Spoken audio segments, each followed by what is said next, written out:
Stanford University.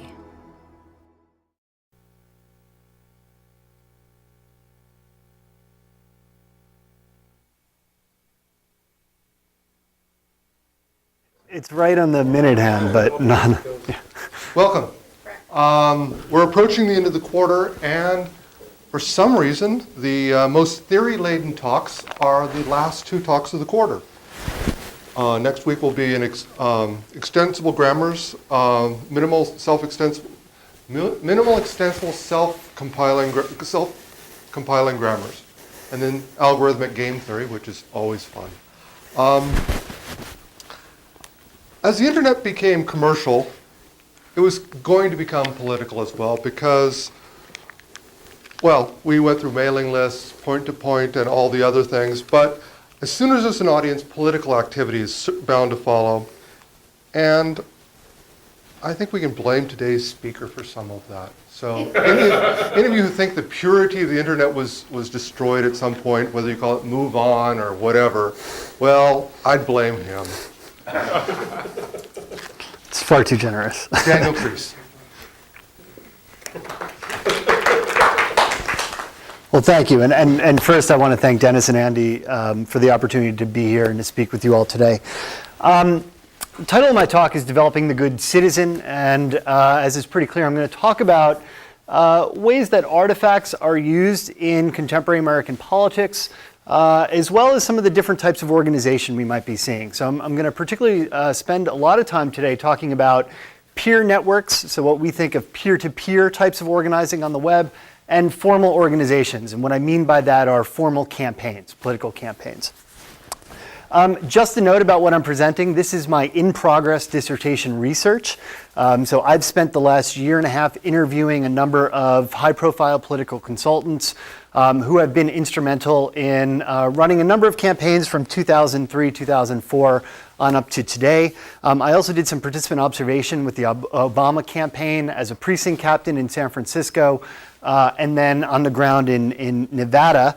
And I've done a lot of archival research. As you're going to see, I'm going to actually take us back pretty far. And as a quick note, I focus mostly on Democratic campaigns here. And this is mostly because Democratic political campaigns are widely acknowledged to be the leader in using the internet for political purposes.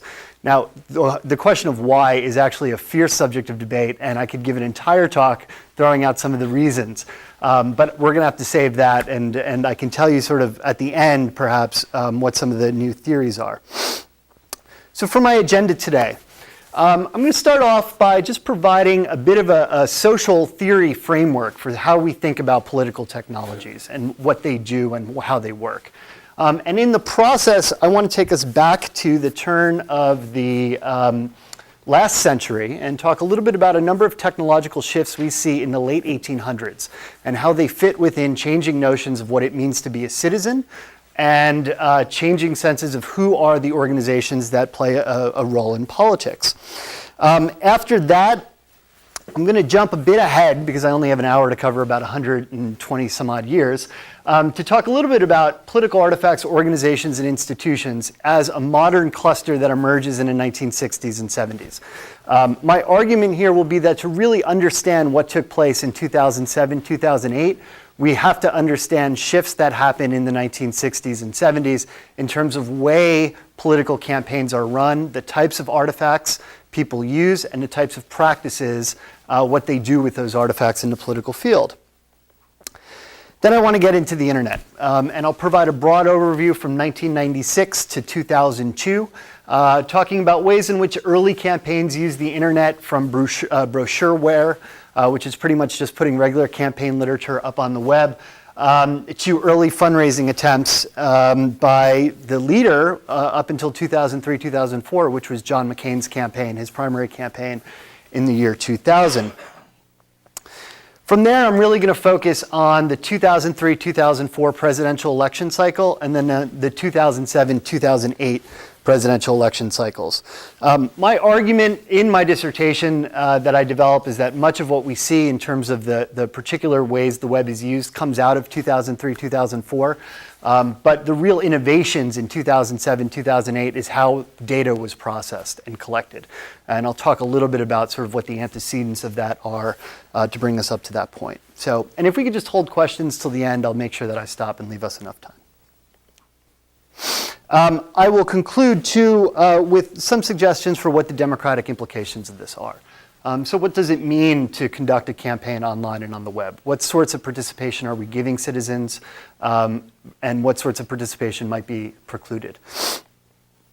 Okay, so thinking about political technologies. I wish this came out a little clearer. Can we actually dim these lights up front? Any? Is it? He's got complete control. Ah, that's perfect. Okay. Very nice.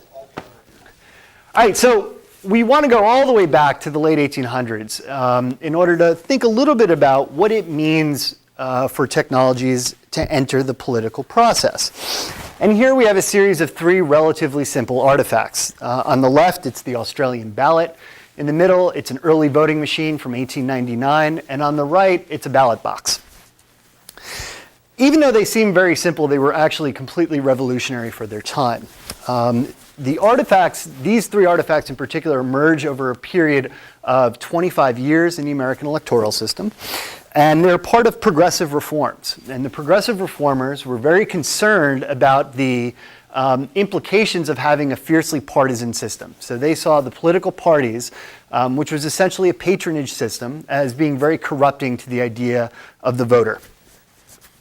And they were concerned that nobody was considering the public good anymore, that the only thing people were considering was their local parochial interests. So what happens is that over the course of 20 years, these reforms start to get incorporated. So the Australian ballot actually dates from the 1850s, and like its name, it was founded in Australia and brought here.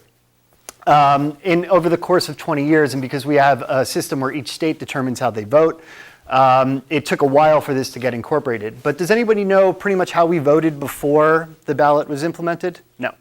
We mostly voted publicly. So that might mean showing up and standing behind a candidate in a town square as to who you were going to vote for. The other thing we had was a de facto public system. So parties would print their own ballots that you would then bring with you to the ballot box. The problem was that, of course, those party printed ballots were nice, bright colors. So everyone knew who you were voting for, and it was very much a patronage system. So you were deeply embedded in sort of what the social norms, what the communities were, who your different social networks were. Exactly, right. So we, meaning white men, sure. And property owners, those things started to fall in the early 1900s when you saw shifts, and certainly post the Voting Rights Act and the like. So, but yes, white men. Could you vote Democratic and then pick people on the right column?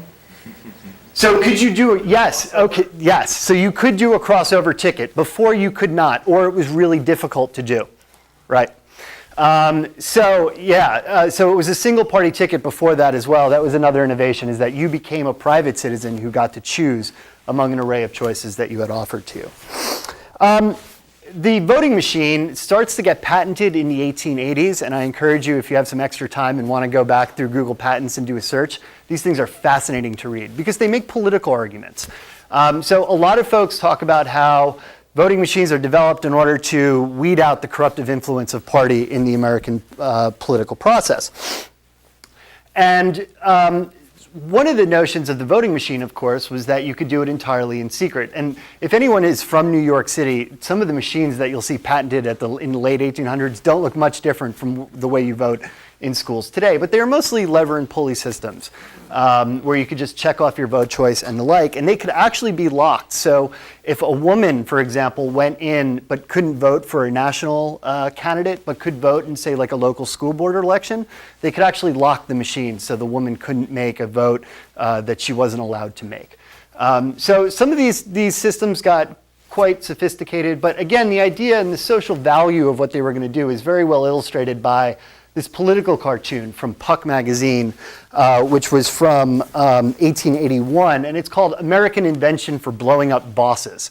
And of course, what they're referring to here are party bosses. So party bosses could no longer control the political process under this argument because we can now vote in secret as citizens.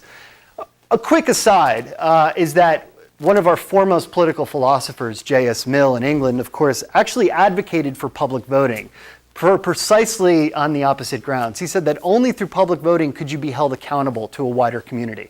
That once we step into a ballot box alone, we will only vote our private interest. But in the end, the progressive reforms won out. There's a number of complex reasons why. I will touch on them briefly.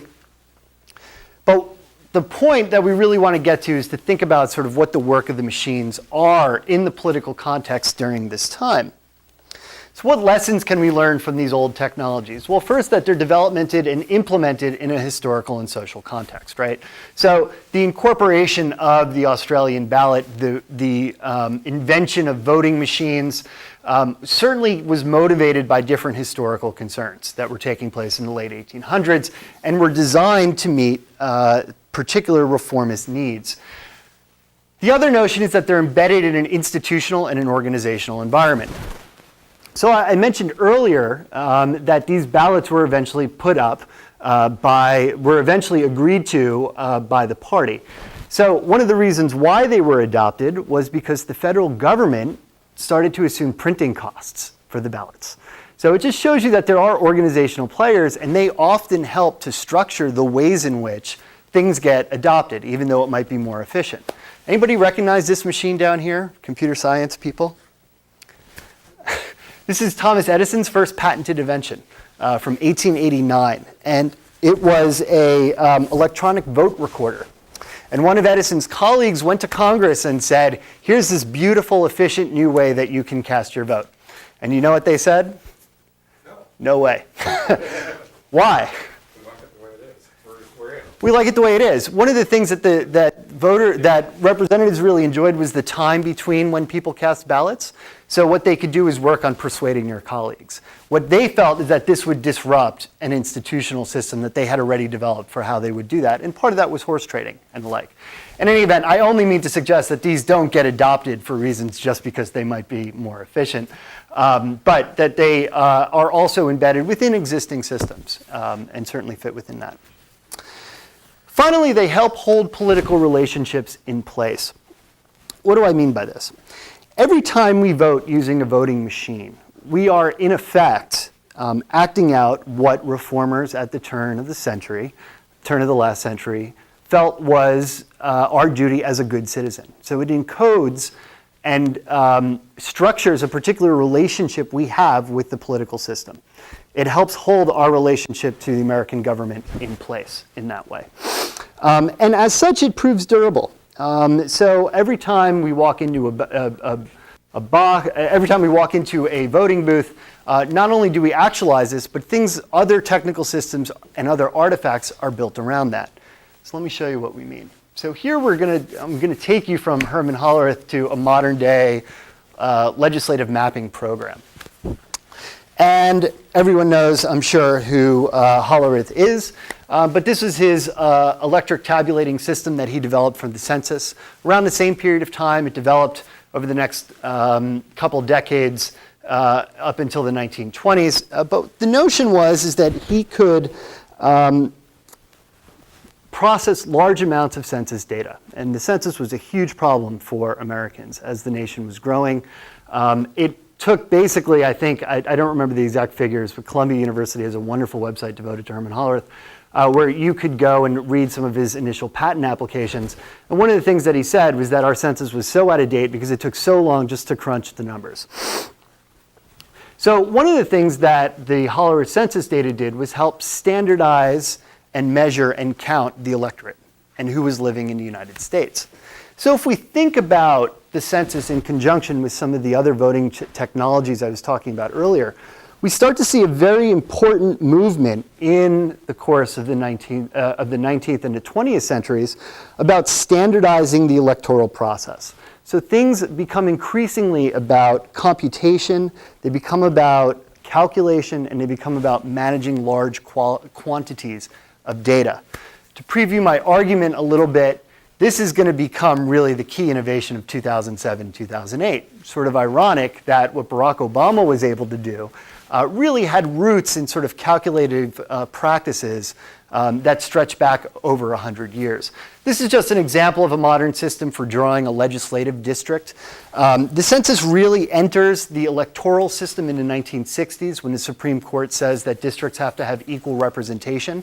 So what you get is a lot of really interesting data analysis tools where elected officials can carve up or gerrymander districts in increasingly sophisticated ways to make sure in some senses that their electorate actually represents exactly what their ideology is, which is a recurring problem and a recurring debate we have in American politics.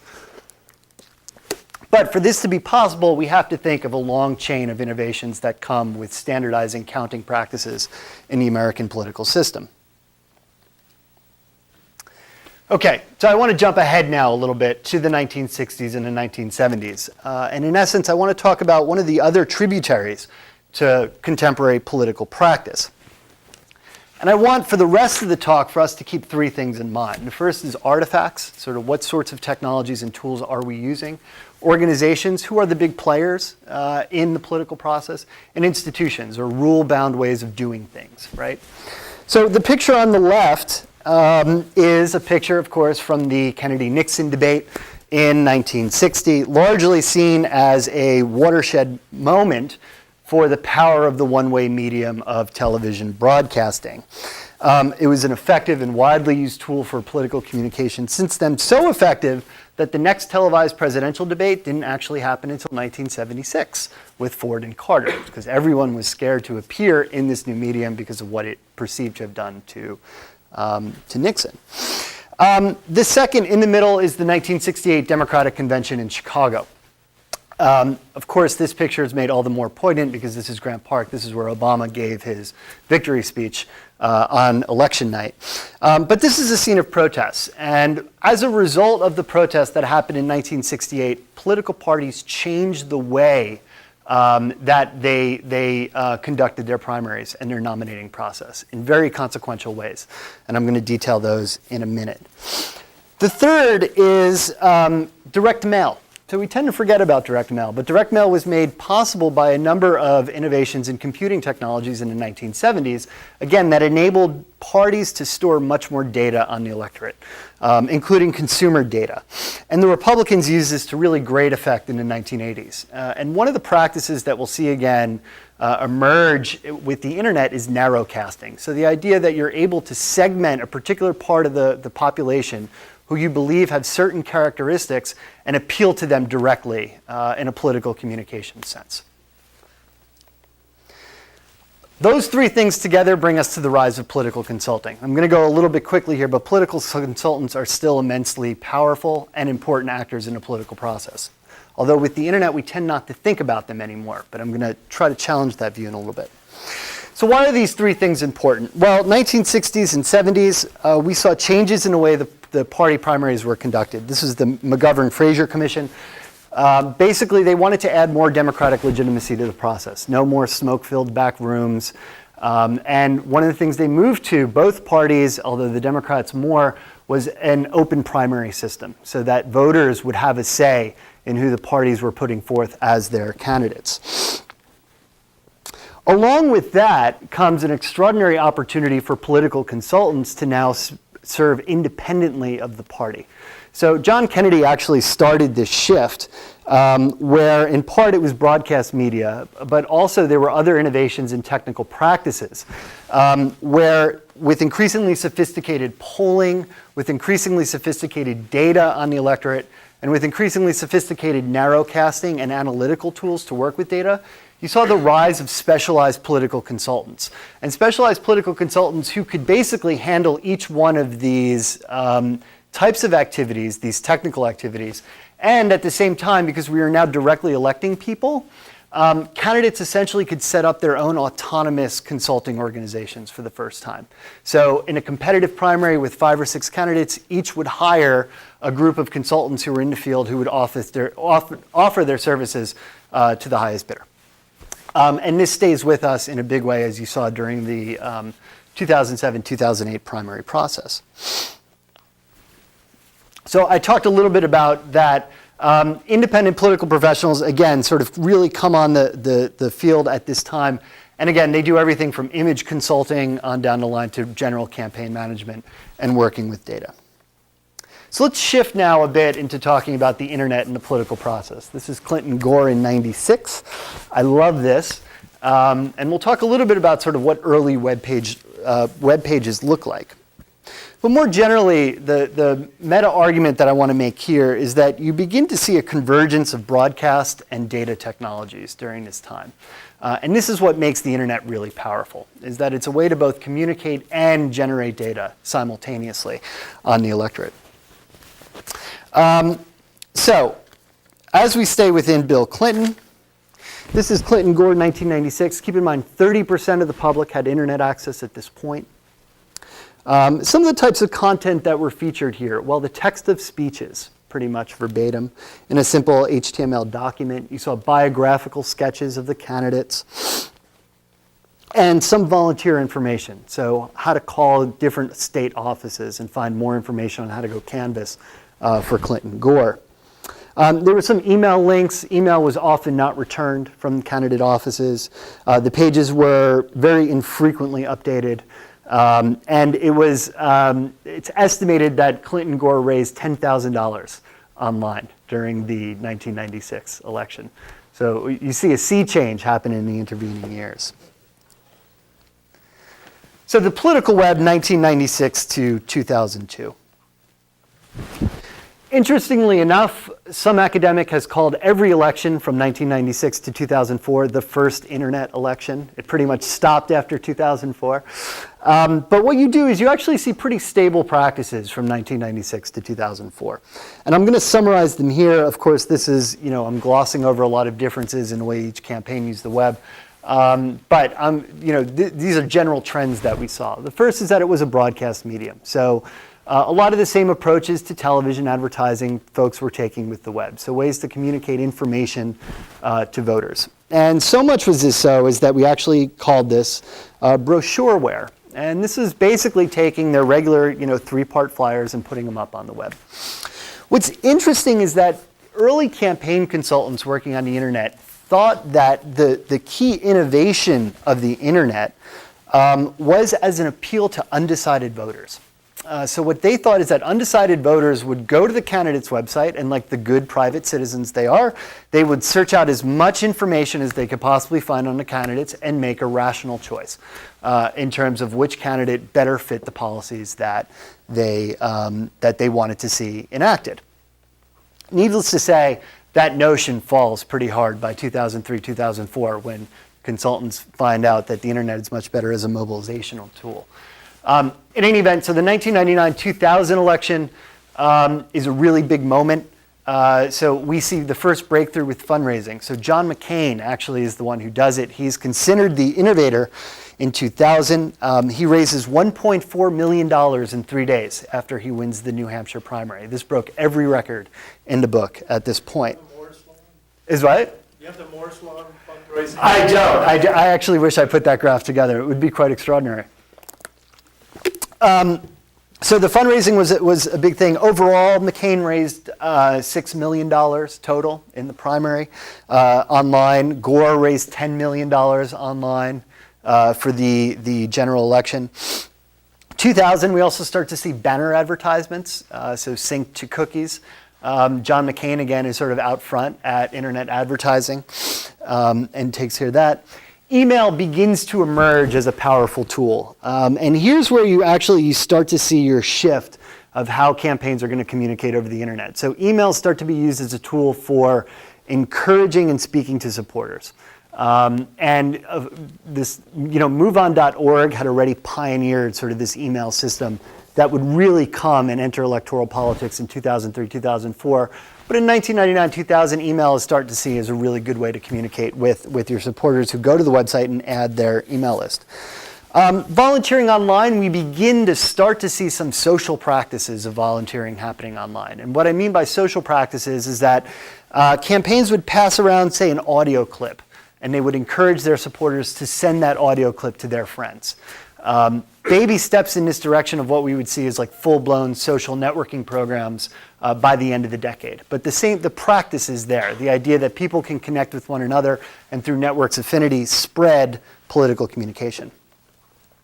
I hinted at this earlier, but some of the theories of democratic practice that these consultants had was really that this was deliberative democracy. So you heard a lot of language about the internet realizing the virtual town hall. But it was really seen as a place where substantive information and debate would take place around political parties.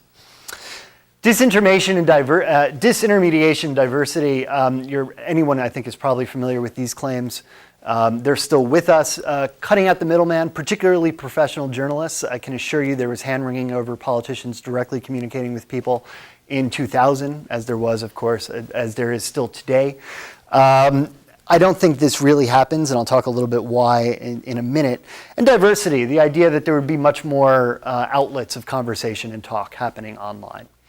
And in tune with both of those, you see concerns about personalization and fragmentation.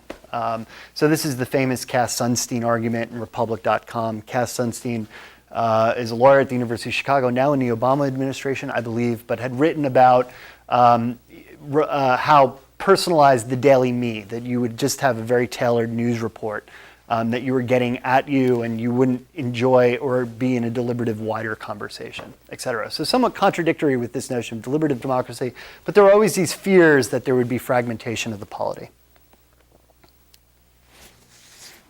Okay, the 2003-2004 presidential election.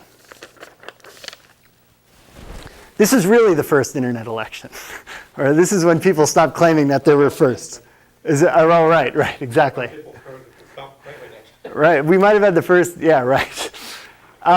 So just as a quick refresher, we're going to spend some time here, and I have about a half an hour to just deal with the last two elections, which is good. But as a quick refresher of what happened in 2003, 2004, basically the primaries, Howard Dean, who's an obscure governor of Vermont, who no one knows anything about at the start, runs as an outsider insurgent candidate. Really, when he starts to take off in the public imagination is in March 2003, when he speaks here in California at the California State Democratic Convention. And this is where he gives what became a widely disseminated and sort of rabble-rousing speech where he borrowed Senator Wellstone's line that he represents the Democratic wing of the Democratic Party. And this was invigorating to, I think, a lot of Democrats who felt beaten down under the Bush years and were tired of the Democratic Party politicians who were triangulating and not taking a fierce stance to Bush. On the strength of anti-war sentiment, massive online fundraising, and what was seen as general technological sophistication. I mean, I can't stress to you the way that the media narrative in 2003, 2004 was like, this is a new world. This is going to change everything we've ever known about politics. Dean rises to the very top of the polls. To give you a sense, he raised $50 million over the course of the primary, which by that time online was astronomical. And to give you a sense of that $50 million, Barack Obama raised $50 million in the month of February alone. So the scale within which we're talking about these micro donations have changed significantly. Not only just micro donations, but I'll get into that in a minute. 2004 Iowa caucuses, Howard Dean places third. And that's the night of the infamous Dean Scream speech, which was endlessly remixed and mocked online, and pretty much the campaign falls apart after that. But he had a spectacular run. So what was behind this run?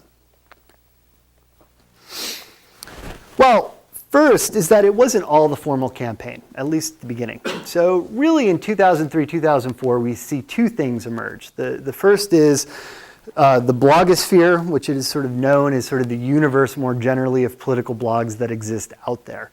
Blogging is not a new technology. It's been around in one form or another since the mid-90s.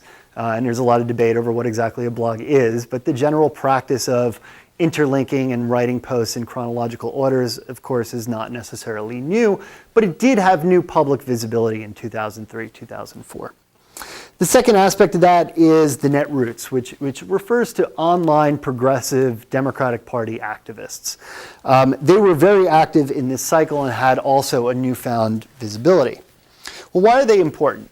In the early months before the campaigns actually staffed up, they were Dean's de facto internet presence in lieu of the formal campaign organization. I know it's tough to imagine now, but most of these candidates did not have dedicated websites until the winter of 2002.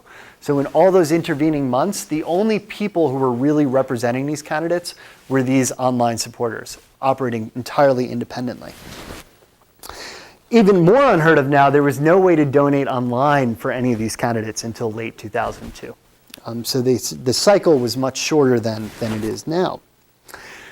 One of the things that the netroots actually did was they founded two blogs in particular that were places for people to gather and to talk about Howard Dean as a candidate.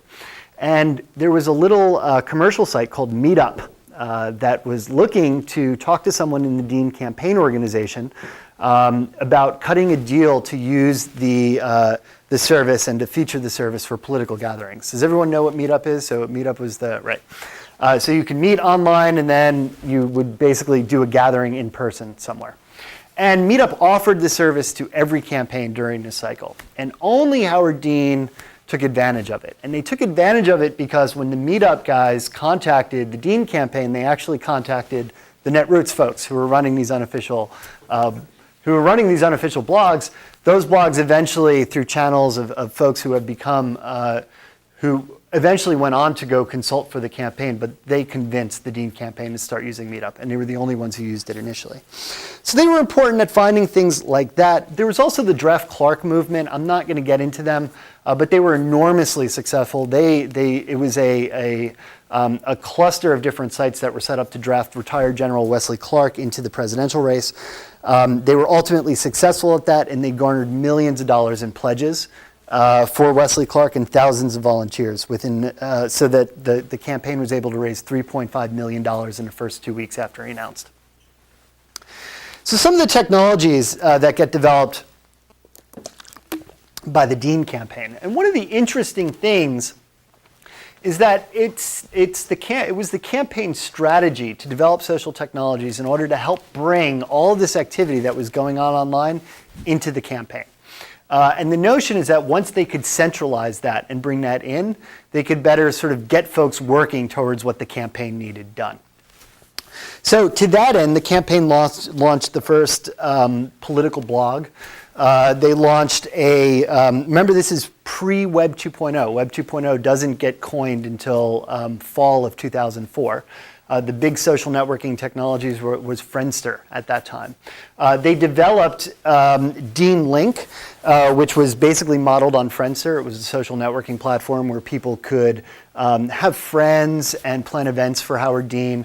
There were different fundraising applications so that people could fundraise on behalf of the candidate, set goals, etc.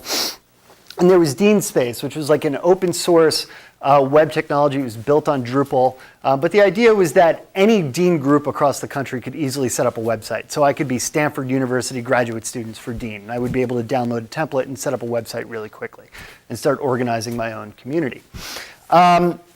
All these were really key and interesting innovations that pretty much have become the core of what would later happen in 2007, 2008. So these were really the big innovations in technical practice. They don't change all that much from what Barack Obama did ultimately, and I'll show you some screenshots of that in a minute.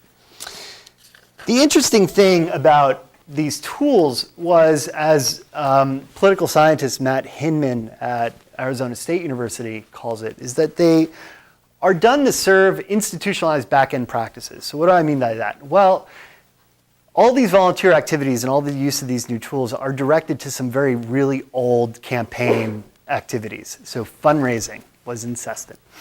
So volunteering and canvassing was incessant. So the campaign was constantly looking to get its strategic needs done, and that's how they were using the technologies in these cases. Email was also immensely important for precisely that purpose. That was their primary fundraising vehicle. And you can see here, this is the famous Dean Bat using online web donations, setting a goal. This reminds you of the old fundraising thermometers. It's the same concept and purpose, updated and brought online. So the notion is that because the campaign organization was actually in a competitive electoral field, they had to run a campaign organization, they had to raise money to be competitive, to set up field operations, that most of what you see citizens doing in this case are actually really old things. So even though it felt like it was a radical revolution in democracy, if we took a step back, we realized that folks were being asked to do things that they've been asked to do for about a century. One of the interesting notes that I think comes out of this is that there was a formal campaign organization behind Dean that got almost no coverage in the press. And part of the Dean press strategy was actually to highlight their technical innovations because it made a really great story. So the formal organization was responsible for everything from the policy platforms of the candidate to its strategic decisions. And I think a good example of that is that the campaign's internet policy was something that was created by their policy division. It wasn't something that was opened up or debated online. There's actually no examples other than a decision to participate in the campaign finance system was the only thing that was put to a vote, a move-on style vote. I want to jump now a moment to 2006. How many know the Macaca video? Only Terry, one person. Okay, so let me set this up real quick. This is a video of Virginia Senate candidate George Allen. And it was uploaded to YouTube and became a dominant story in the 2006 cycle. And it became a story about really how the blogosphere was changing the way we conduct politics. So we're going to watch it. It's real brief.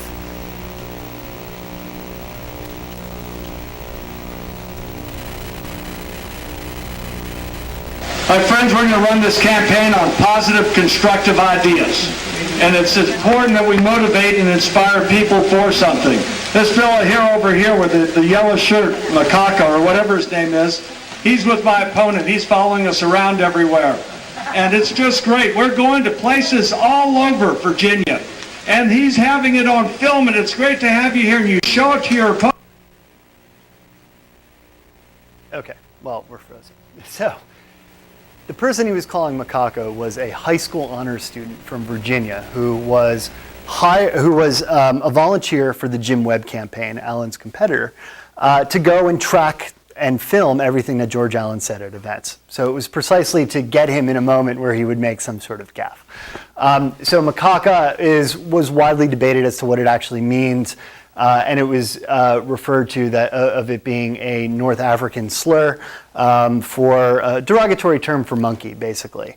And there was a whole sort of extra storyline to this of George Allen was Jewish and had a Tunisian mother, and in any event, it was a wider controversy. But the point is that the general narrative for what happened here is that because this video was made by a campaign volunteer and then put up on YouTube and then went viral in the blogosphere, it basically forced the professional press to pay attention to it, and it changed the dynamics of the campaign. The reality is a little bit different, and the reason why I sort of like this example is because it really gets us to look at some of the organizations that are playing a big role in politics today. The story is more complex, and it basically says that the Webb campaign, which was a formal campaign organization, was doing a really great job in sending these trackers to events to catch George Allen to make a gaffe. And the point is that they would needle him enough to get him to say something stupid, and it clearly seemed to work. But the Webb campaign basically was strategic about the ways in which they put this video out there. So it was leaked to bloggers, it was posted on YouTube, they sent it to the Washington Post because they wanted the Washington Post to write about it. And as importantly, they wanted them to write about it as within a frame that this might be a racist comment, that George Allen was not the man we thought George Allen was.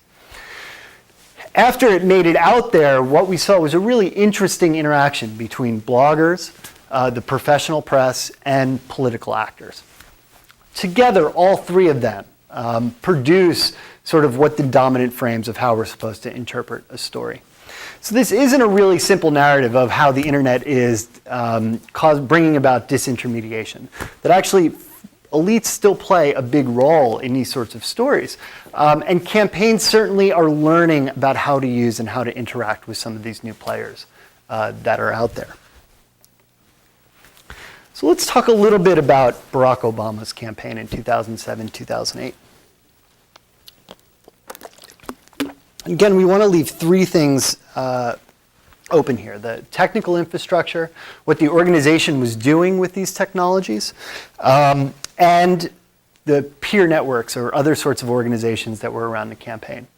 This is the example of the myBarackObama.com dashboard, which was the social networking platform. To give you a sense of the scale here, there were 1 to 2 million regular myBarackObama.com users at this point.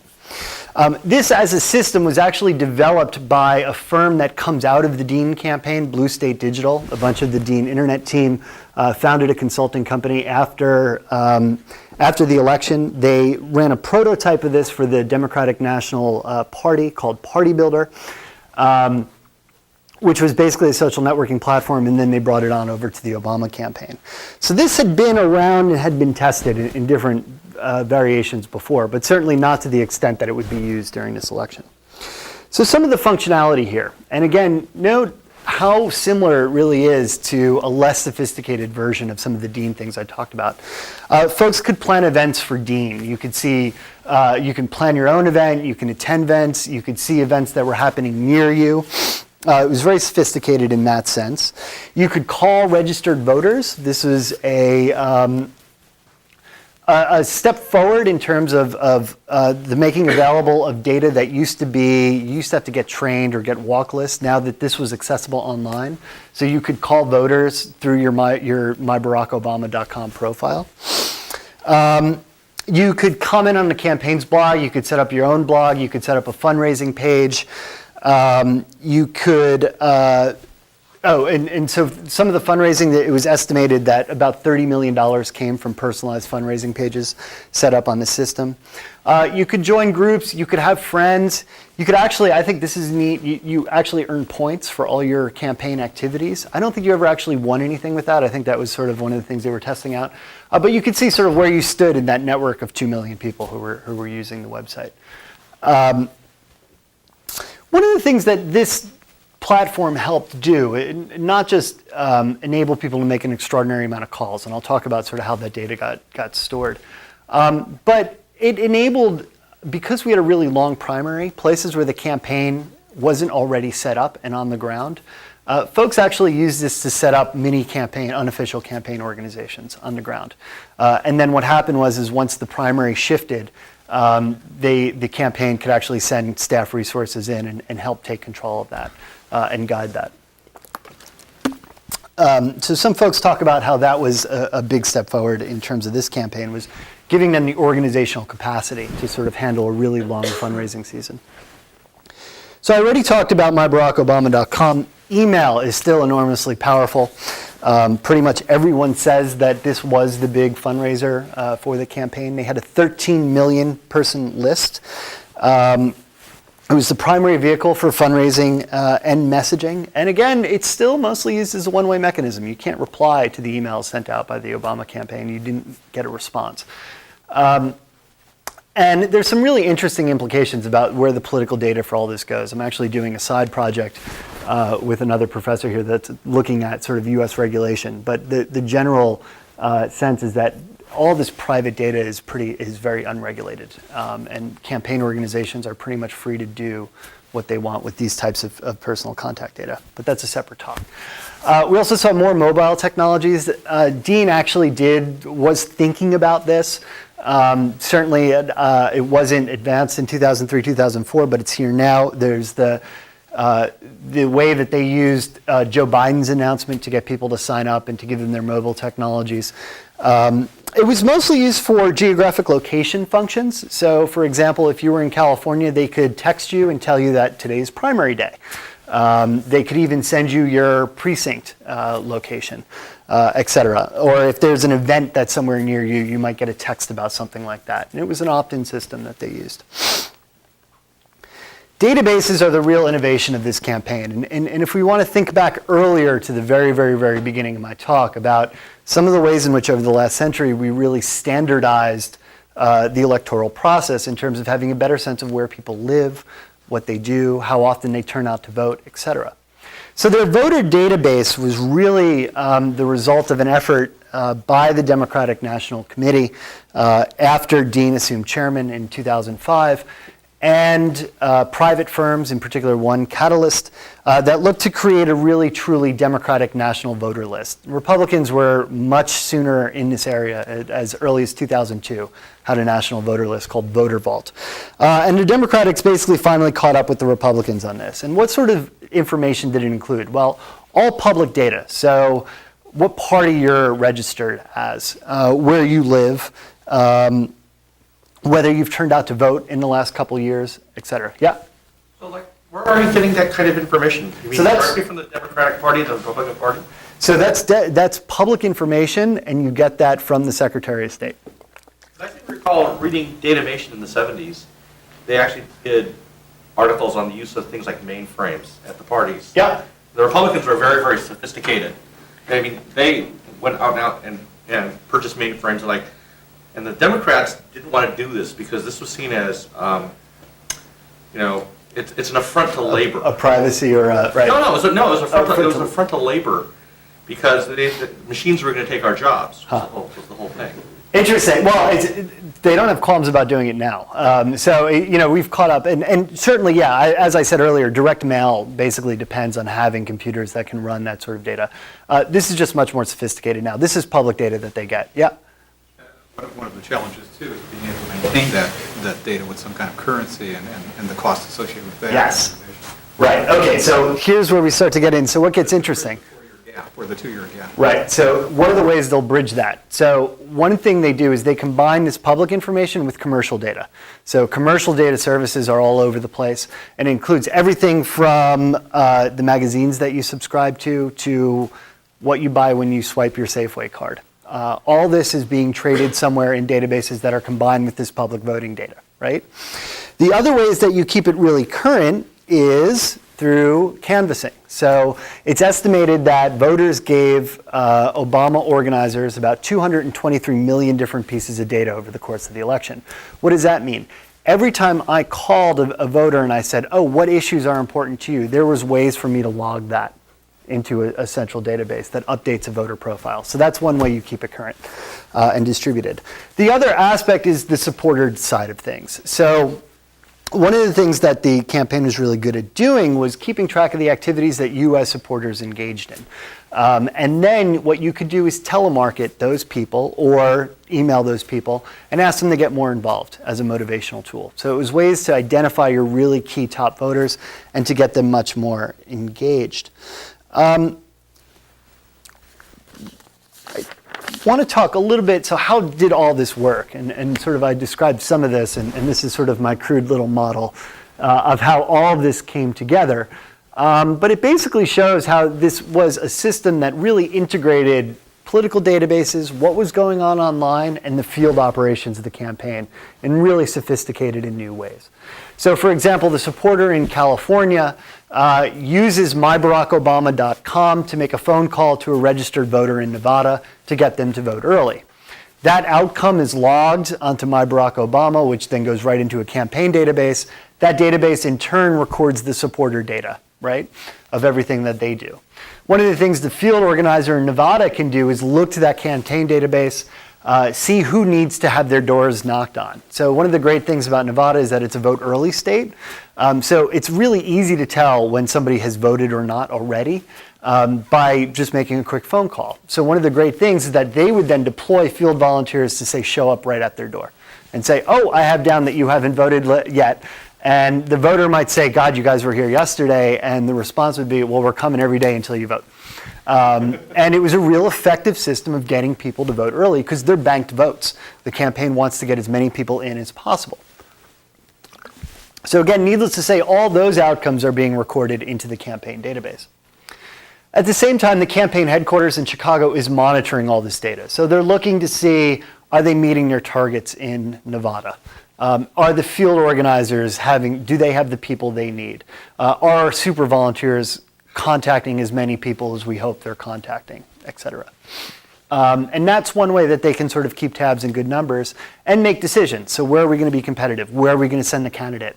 Where do we need to host more events? Where do we need to run television advertisements and the like? So they make decisions based on that. This is the Democratic interface for their list. They give this free to the parties. It's called Vote Builder. This is an example of the Virginia system. It's basically a Google Maps application, but incorporated within these databases. So you could cut turf. So if you were a precinct captain, which I was in San Francisco, I could visually represent the voters who I wanted volunteers who were working with me to go contact. And I could break this down any way I wanted. So I could just say, I just want to knock on the doors of the undecideds, or I just wanted to knock on the doors of the Spanish speakers. I just want to knock on the doors of the registered Republicans, whatever I want. And just using this tool helps me represent that really easily and would print a walk sheet that I can send out to people. The reason why I included a slide, not because there's been variations of this, but because it really harkens back to these notions, right, the legislative district notions. So once we started to use the census to generate better data on where people lived, once we were able to generate data on when people voted, once we standardized things, it becomes easier for us to represent them. And that really sort of brings us up to how contemporary campaigning does today. So folks always say, well, what about all these peer networks that are hanging out around the side? And it's interesting because you talk to political consultants, and the one thing they will tell you is that really the meat and potatoes were the data practices of this campaign, and that helped them turn out who they needed to turn out. But there was other stuff going on. And this is certainly the more public story behind what made Obama successful. And it fits within general narratives that a lot of folks have of how the internet is revolutionizing democracy in one way or another. External peer networks like Facebook. So there were certainly different groups that were popping up. So Students for Obama was one. How the campaign was viewing these things, they were trying to get as many people as possible to be using myBarackObama.com and not these external sites, in part because they couldn't have any data on folks who were using external sites.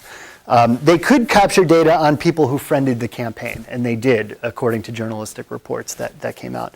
But Obama had about 3.4 million friends who were signed up on Facebook. That's about 6 times the number of John McCain, so it certainly says something about the demographic here. Interesting was the Get FISA Right fight.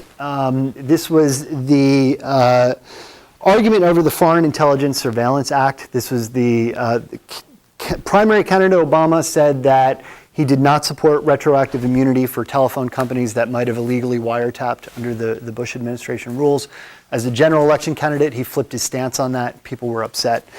So they founded this group called Get FISA Right on the Obama Group's webpage. And one of the interesting things about peer networks is that they might not always follow in lockstep with the candidate. So this quickly became the largest group on the Obama website. It had over 10,000 members at its height.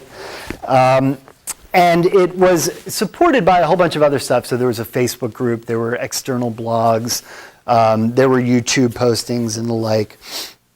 And the point was that it raised enough money in the end to run a cable television ad to try to pressure the candidate. It provoked a direct address from the president, but it did not get him to change his stance on the policy. So a lot of folks say that this could be the model that we could be seeing in the future, is that you might see more independent action taking place there.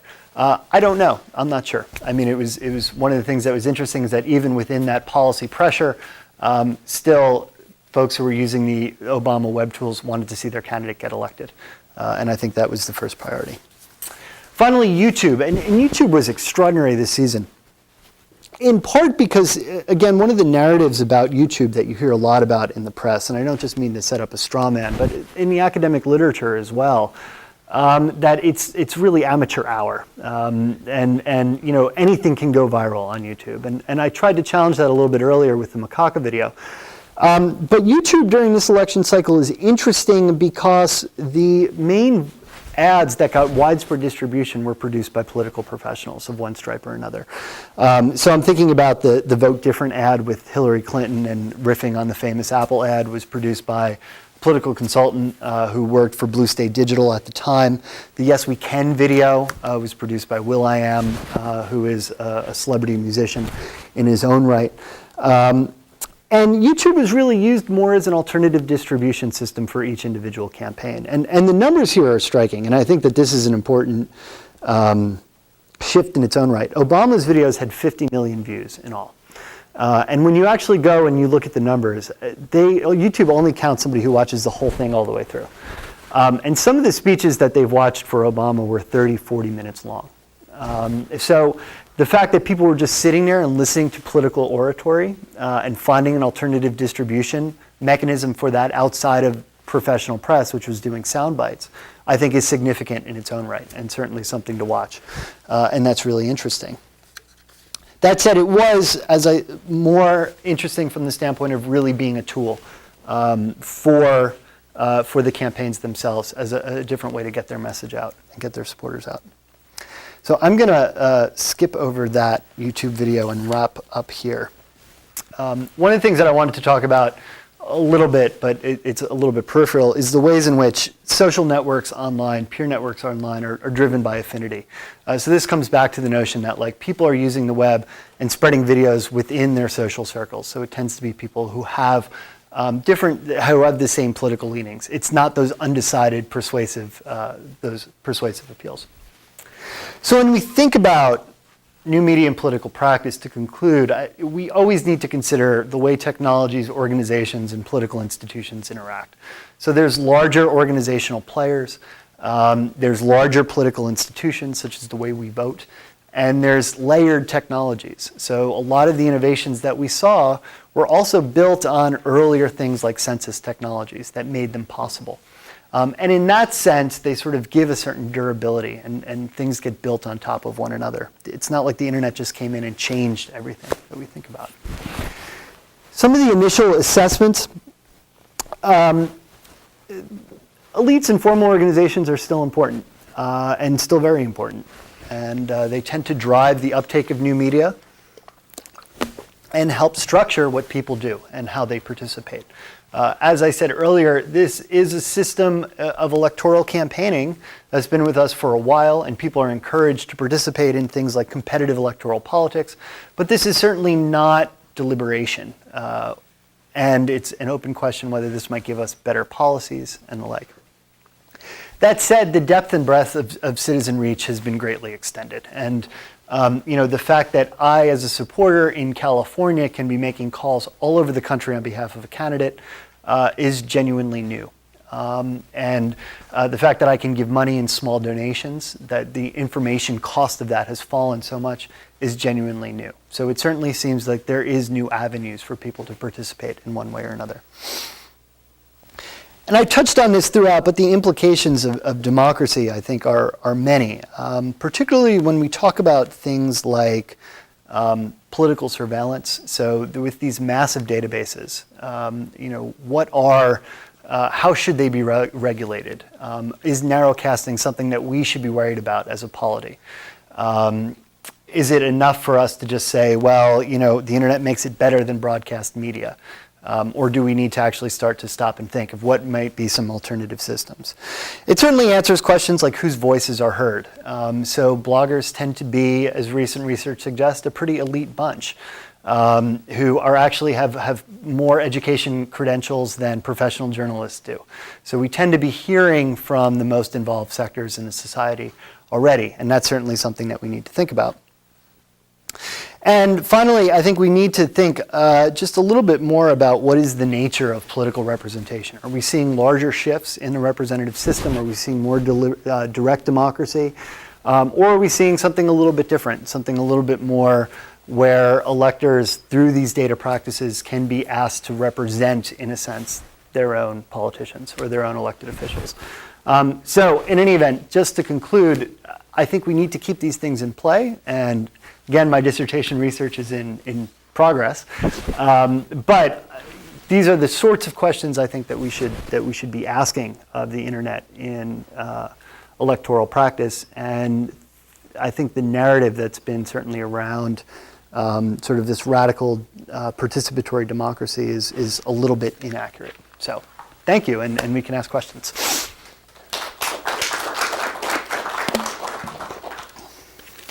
Yeah. Was Obama girl a professional or somebody who just a political professional or somebody who figured out, hey, wow, this is a great way to promote a start of a career? Yeah, that's actually a really good question. I don't know the answer offhand. I believe she was looking to sort of break out or break through, if I remember correctly, So she but wasn't. picked by somebody. Yeah, she by a wasn't- consultant who said, right. I can do a video around Pretty Girl and. Right. So no, from what I do know is that, that's a. Model actress type. Yeah, I think she was a model actress. What was interesting is I actually had a video that was on the conservative side. It actually received more views than the Obama girl video.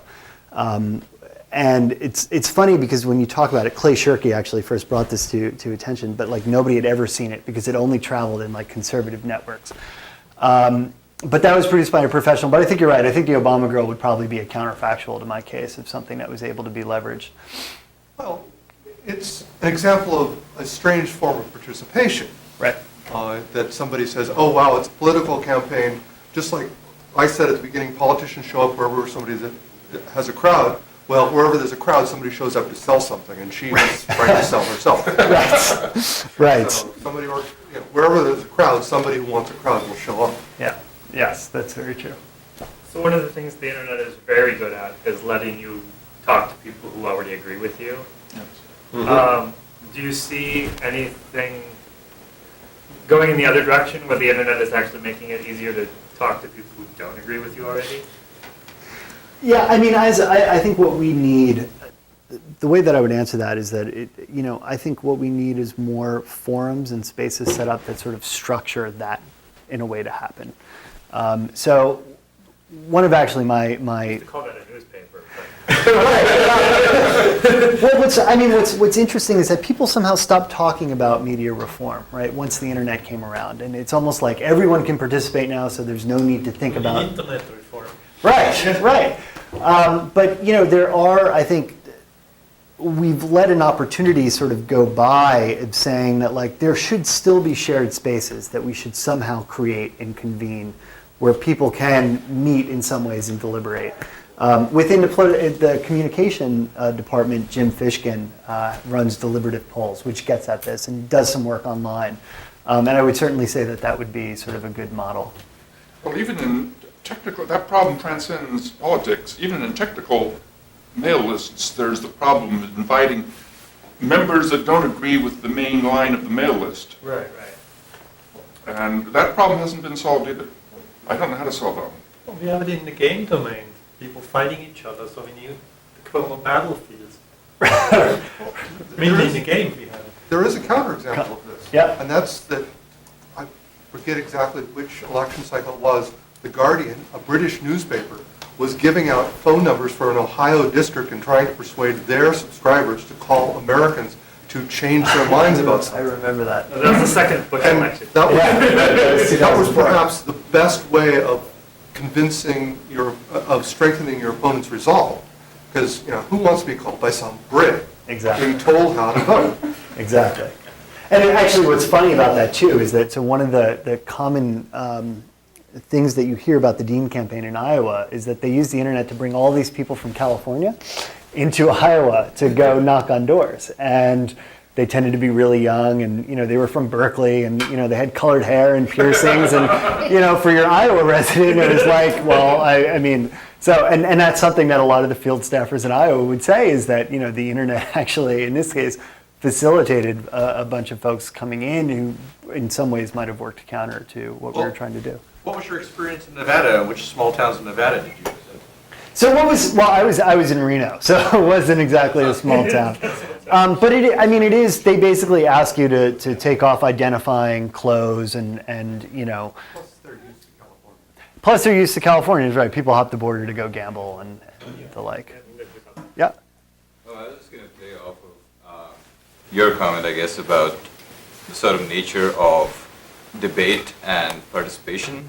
And I was concerned if you had any thoughts about activism, political activism on college campuses.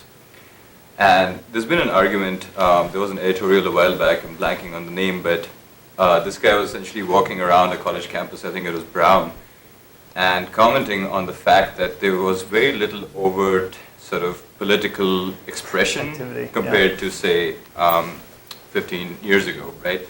And the argument is that all of that has moved online onto things like Facebook, and Facebook is a tremendously sort of optimistic space for a lot of college students. We love Facebook, right? And we love the idea that Obama has been given a leg up by Facebook for those of us who support Obama, right? And I'm curious about whether you have any concerns about this sort of nature of student activism changing from, getting out there and yelling a slogan to getting out of Facebook, and it's sort of a lower threshold for participation as well, right? Is it really activism at that point? Yeah, you're tapping a vein of I think a set of questions that I've been thinking about a lot, and particularly comparing 1960s activism, like the photograph of Grant Park, right?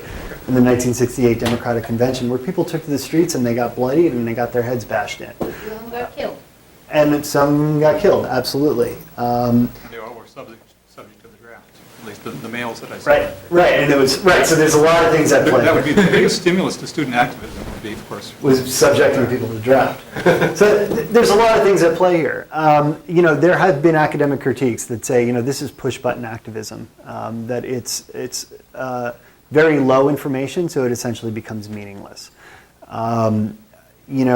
There are, and I think certainly sometimes you see, so the big canonical example that folks who work in this area bring up are the World Trade Forum protests in Seattle. And basically where the internet and mobile technologies were used to enable people to coordinate action on the street, which did turn quite contested and certainly oppositional politics in that sense.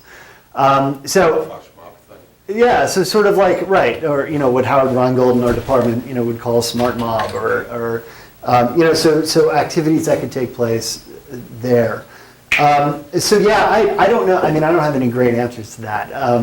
But I do think, and one of the things that brought this home to me was, I was sitting. I was a blogger at the 2003-2004 Democratic Convention. I was sitting next to this older party activist who came out of the '60s movements. And she's looking at me on my computer, and she's like, "That's not politics." And I'm like, it's just that to me sort of brought home, in many senses. Then again, I mean, if you look at the scale at which, the Iraq War protests happened, the fact that it took Vietnam anti-war protests a number of years to get to over 1 million participants, the amount of organization that was able to happen on the left in 2002, 2003 was enormous. Again, we can ask the question of outcomes for that. But I don't know. I think that just opens a set of different issues. And I agree. It's tough. I also think, and just to sort of finish this off, what's interesting to me is that a lot of activism, it seems to be channeled into electoral processes. And that's something I also think is sort of an interesting development, where it seems like there's been a lot of sort of, for one way or another, a lot of progressive activism is taking place within the electoral system. So Dean's election, Obama's election. And we can ask in some ways whether that's a good thing. And the fact that it is electoral activism means that it's channeled in particular ways, as I was saying. So it's around fundraising and not necessarily other forms of contentious politics. Also, taking that. Yeah. So what about post-electoral, namely the legislative process? How much of this mechanism, I mean, we're sort of seeing people try to transition the campaign mechanism. Yeah. What are the pros and cons, the differences there that you see? Yeah, so this is a huge, I mean, it's funny, I'd probably, be working for the administration if I knew answers on this. I know that there's a lot of really great work that's being done in this area.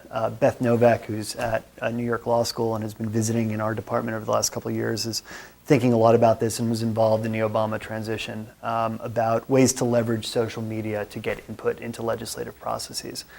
One of the things that I'm very deeply concerned with is that when we move systems online into sort of social network activities and opt-in systems is that the rich tend to get richer. So the people who are already participating benefit the most from these sorts of systems. This is not necessarily setting up a deliberative forum or a policymaking outlook, say, in East Palo Alto, right? This is people who tend to be already among the most privileged in society who are using these sorts of things. Marcus Pryor has a great book, Post-Broadcast Democracy, that essentially makes this argument.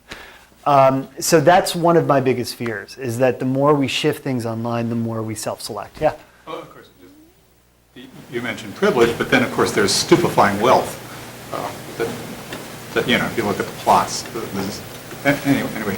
But sort of some of the pros and cons of this, you could say that, well, the election, that's kind of like doing the World Series over and over and over again. But legislation is like the whole series. You can, the need of it, you can have your favorites, and there's maybe more room for negotiation on a lot more issues. And maybe it's sort of productively grayer in a sense. Yeah, and I keep coming back to that. It needs to be not just, I keep coming back again to like broadcast and FCC basically strengthening sort of the quality of political debate. The BBC, for example, has a great system of not only providing substantive news and deliberation for a country, but we can easily also have something like that you could imagine in an online space as well, bent around sort of making policy recommendations. But I think we need to be very deliberate about how we create those forums, I guess, is sort of the best answer I can have. Well, sort of along that line too, citizenship is more than just merely voting as well too.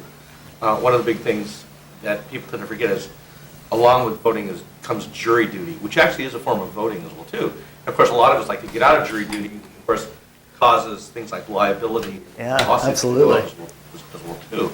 I realize that's a whole bigger thing beyond the political thing you're dealing with, but somebody really does need to look at that as well. Yeah, I would say, absolutely. I think, serving on a jury of your peers is certainly one of the quintessential acts of citizenship, and we tend to overlook it, but it is a way to sort of realize that we're part of a broader citizen community. So you're maybe suggesting that we ought to translate that and say that anything coming out of a legislature has to pass a jury of randomly selected citizens to act. No, it doesn't have to be legislative, that's the judicial part. Well, the other thing is that now that they're collecting all the data, it's unclear why, if you're being directed to make phone calls on behalf of a candidate, that's not counted as a political contribution and shouldn't be reported as such.